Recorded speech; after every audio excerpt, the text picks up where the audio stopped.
साबिक वजीर व रुकन असम्बली BRST हरीश राव ने वज़ीर आला रेवंत रेड्डी पर शदीद तनकीद करते हुए इल्ज़ाम लगाया कि मूसी रिवर फ्रंट प्रोजेक्ट के नाम पर रियल इस्टेट मफादात को फ़ायदा पहुँचाया जा रहा है। हैदर शाह कोट के मथु पार्क अपार्टमेंट में मुतासरा ख़ानदानों से मुलाकात के दौरान उन्होंने कहा कि गरीबों के मकानात मुनहदिम करके ज़मीनें कॉरपोरेट घरानों के हवाले करने की साजिश हो रही है। उन्होंने कहा कि जो हुकूमत फ़ंड्स की कमी का रोना रोती है वो अपने कैंप ऑफिस की तज़ीन व आराइश पर करोड़ों रुपए खर्च कर रही है। इस मौके पर साबिक वज़ीर व रुकन असम्बली सबीता इंदिरा रेड्डी और दीगर BRS के कायदीन भी मौजूद थे। हरीश राव ने कहा कि मौजूदा हुकूमत JCB के जरिए अवाम के खौफ चुकनाचूर कर रही है। ముసుగులో దోపిడి, మూసీ ప్రాజెక్టు ముసుగులో దోపిడి, ఫ్యూచర్ సిటీ పేరిట దోపిడి, సెంట్రల్ యూనివర్సిటీ పేరిట దోపిడి, ఏది చూసినా దోపిడే. ఇలా నువ్వు చేసిందేం లేదు, కూల్చిందే ఎక్కువ. హైదరాబాద్ లో నువ్వు చేసింది ఏమన్నా ఉందంటే కూల్చివేతలే తప్ప, ఇవాళ నువ్వు కబ్జాలు తప్ప నువ్వు చేసిందైతే ఏమీ లేదు. ప్రభుత్వాన్ని కూడా మేము ఈరోజు డిమాండ్ చేస్తా ఉన్నాం, ఇక్కడి నుంచి బేషిజాలొద్దు, పంతాలకు పట్టింపులకు పోకండి. ఈ MPR అపార్ట్మెంట్ లో ఉండే వాళ్ళకి ఇచ్చిన నోటీసులను బేషరతుగా ఉపసంహరించుకోవాలని ఈ ప్రభుత్వాన్ని మేము డిమాండ్ చేస్తా ఉన్నాం.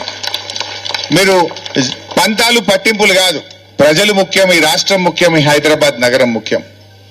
మేము BRS పార్టీగా కూడా రాజకీయాలకు మేము మాట్లాడతలేం, ప్రజల కోసం మాట్లాడుతున్నాం, ఈ హైదరాబాద్ కోసం మాట్లాడుతున్నాం. వీళ్ళ దుఃఖాన్ని చూసి మేము మాట్లాడుతూ ఉన్నాం. రేవంత్ రెడ్డి గారు, ప్లీజ్ విత్డ్రా ద నోటీసెస్. మీ నోటీసులు విత్డ్రా చేసుకోండి. కావలసినంత ఓపెన్ ల్యాండ్ ఉంది, అక్కడ గోశాల ఉంది, దాని పక్కన ఒక 50 ఎకరాల గవర్నమెంట్ ల్యాండ్ ఉంది, ఓపెన్ ల్యాండ్స్ ఎన్నో ఉన్నాయి, వాటిని తీసుకొని డెవలప్ చేయండి. We are not saying no. ఇండ్లు కూల్చకండి, అపార్ట్మెంట్లు కూల్చకండి, బతుకులు కూల్చకండి. జీవితాంతం ఒక కళ ఇది. మరి వాళ్ళ పరిస్థితి ఏమైంది? నువ్వేదో TDRలు ఇస్తా అంటున్నావు. నీ TDR ఎవరికి ఏం చేసుకోవాలి? నాలుక గిరడానికి కూడా పనికిరాదు. నీ TDRలు ఏం చేసుకోవాలి? నువ్వు ఇచ్చే పైసలతోని ఎక్కడ పోతారు, ఎక్కడ కొనుక్కుంటారు?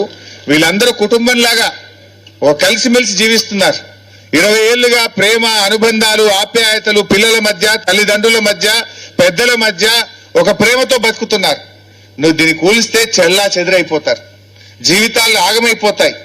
నీకు కూల్చే హక్కు నీకు లేదు. నువ్వు అనవసరంగా బేషిజాలకు పోయి పట్టింపులకు పోకు. మేమిక్కడ రాలే, నువ్వు కూలుస్తానంటే మేము వచ్చాం, మీరు కూలుస్తానంటే వీళ్ళకి అండగా ఉండడానికి మేము వచ్చాం. మాకు రాజకీయాలు కాదు, ప్రజలు ముఖ్యం. BRS మాట్లాడిందనో మేము అడిగామనో నువ్వు పందాలకు పట్టింపులకు పోకు. వీళ్ళ ఆవేదన ఇందాక సబితక్క చెప్పినట్టు నేను కూడా ఆ వీడియో చూశాను. ఒక తల్లి మాట్లాడింది, ఎందుకు ఇవన్నీ, ఎందుకు ఈ కూల్చుడు, ఎందుకు ఓ 20 రూపాయలు తెచ్చి ఆ వాటర్ ట్యాంకులు ఇంత విషం కలిపితే అందరం చచ్చిపోతాం కదా, నువ్వు తీసుకో రేవంత్ రెడ్డి, నీ కళ్ళు చల్లగైతాయేమో అని ఒక తల్లి మాట్లాడిన వీడియో నేను కూడా చూశాను. ఎంత ఆవేదన ఉంటే ఆ మాట మాట్లాడతారు. ఆవేదనను అర్థం చేసుకో, వాళ్ళ కడుపులో ఉండే బాధను అర్థం చేసుకొని ఈ నోటీసులు విత్డ్రా చేయాలని, నువ్వు ఉన్న ఖాళీ ల్యాండ్స్ లో డెవలప్ చేయి, ఉన్న మూసీని అభివృద్ధి చేయి. ఇప్పుడు already BRS has started, BRS has began the Moosi development program. We have spent 4,000 crores. We have planned for bringing Godavari water from Kaleshwaram to Moosi. You implement that. దాన్ని కొనసాగింపు కానీ అనవసరంగా ఇండ్లు కూలుస్తా, రియల్ ఎస్టేట్ ఎందుకు? ఇన్ని 1000 ఎకరాల భూములు నీకు ఎందుకు? ఈ 1000 ఎకరాలను ఏం చేసుకుంటావు అంటే నువ్వు ఓ అదానికో, అంబానీకో, ఇంకా బడా బడా కంపెనీలకు ఈ భూములు అప్పచెప్పి నువ్వు పెద్ద పెద్ద కార్పొరేట్ ఆఫీసులు కట్టడానికో, ఈ భూముల్లో రియల్ ఎస్టేట్ వ్యాపారం చేయడానికా? What is the need? On the name of Musi development real estate వ్యాపారం ఎందుకు? 1000 ఎకరాల భూసేకరణ ఎందుకు అని మేము ప్రశ్నిస్తా ఉన్నాం. దాన్ని ఉపసంహరించుకోవాలని చెప్పి కోరుతా ఉన్నాం. సో మీరు కూడా ధైర్యంగా ఉండండి, కలిసి ఉండండి, యూనిటీగా ఉండండి. We are all with you, will fight to any extent. మీకు ఎవడన్నా అడ్డం వస్తే మేము వచ్చి ముందు కూర్చుంటాం. ఇక్కడ ఈ అపార్ట్మెంట్ ను నిలబెట్టింది కేసీఆర్, రేపు కాపాడేది కూడా కేసీఆర్ గారి సైన్యం మీకు అండగా ఉంటది. మీరు ఎవరు ధైర్యాన్ని కోల్పోవద్దు.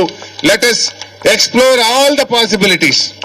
లీగల్, మరి అదే విధంగా ఎన్విరాన్మెంటల్ ఇంపాక్ట్ అసెస్మెంట్ కోసం అవసరమైతే గ్రీన్ ట్రిబ్యునల్ వెళ్దాం, హైకోర్టుకు వెళ్దాం. What are all the possibilities? Let us explore all the possibilities. Team, we want KCR Anna back.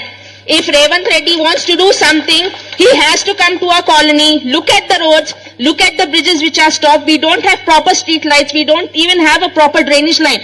If he wants to do the development, let him do this. And today, if Mr. Mahatma Gandhi would have been alive, he would have not suggested this. He would not have taken the lives of so many people and then wanted to build a statue to be praised and looked by people in the world. We definitely don't want this. So I request our sirs, everyone who are sitting here, we want KCR Anna back. We cannot take Revanth Reddy as our CM anymore. Because there is no development. In the name of development, there is only demolition. So definitely not required.